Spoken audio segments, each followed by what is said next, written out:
Voici une vidéo sur la compréhension des consignes. Celle-ci, c'est la numéro 2. N'hésitez pas à aller voir ma vidéo « Je comprends » les consignes 1. Et j'en ferai d'autres encore parce que ça, c'est vraiment un thème super important. Donc là, on va faire le premier exercice. Vous avez 4 consignes.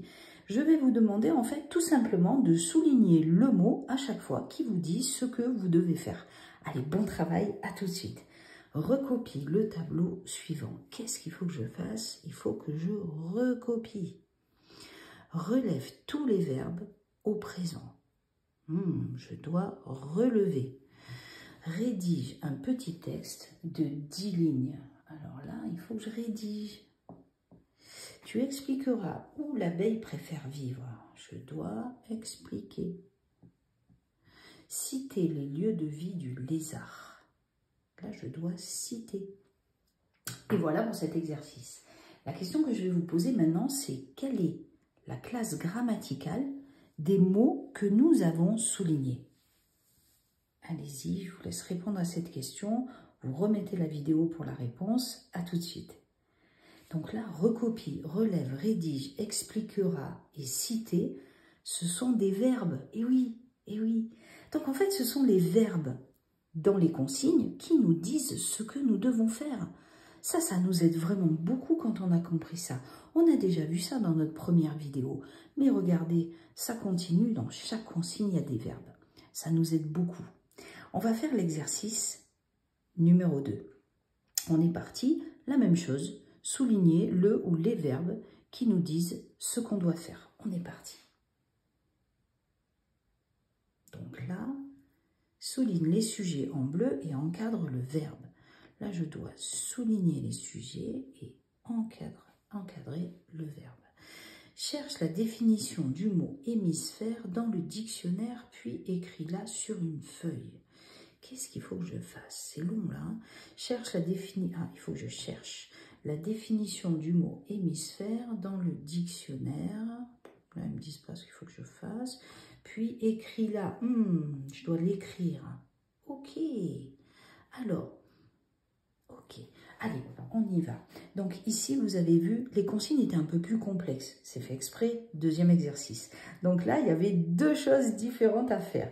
Et il y a un mot qui est très important dans la consigne, c'est « et ». Ça nous dit qu'il y a encore quelque chose à faire derrière. Cherche la définition du mot hémisphère dans le dictionnaire, puis écris-la. Donc là aussi, il faut d'abord chercher la définition, puis l'écrire. Ce mot est aussi important. Ça va être un mot outil. Là, ça nous dit qu'il y a encore quelque chose à faire.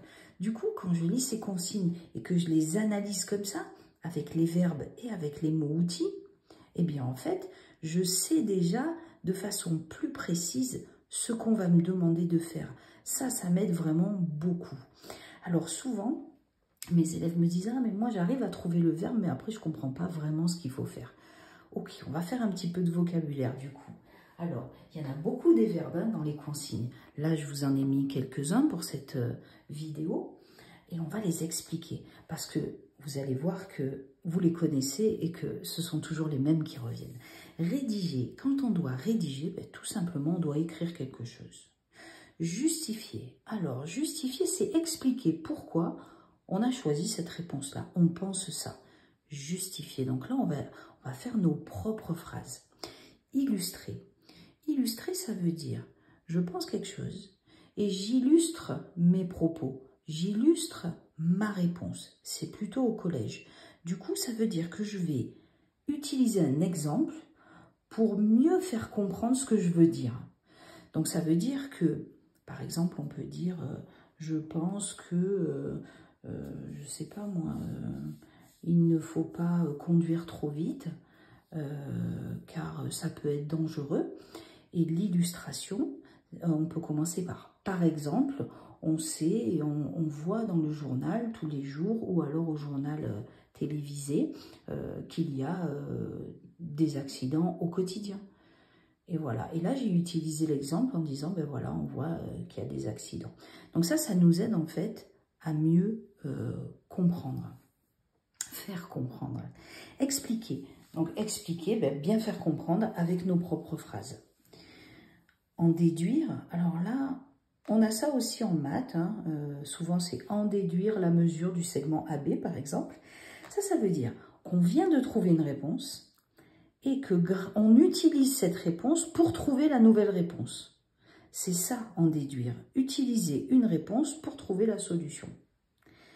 Reformuler. Reformuler, ça veut dire la même chose, mais avec nos mots à nous, avec nos propres phrases à nous.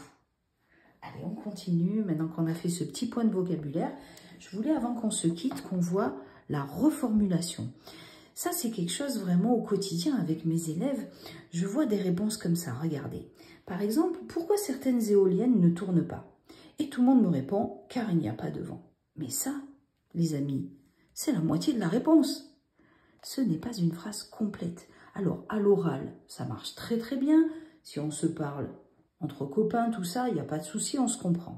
Mais à l'écrit, si vous marquez ça, en fait, à l'école primaire, mais encore plus au collège, vous allez vraiment perdre des points. Et beaucoup au brevet aussi.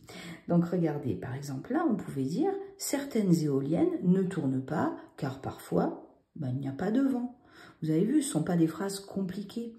On dit qu'on reformule parce qu'on va aller chercher des informations dans la question, des mots.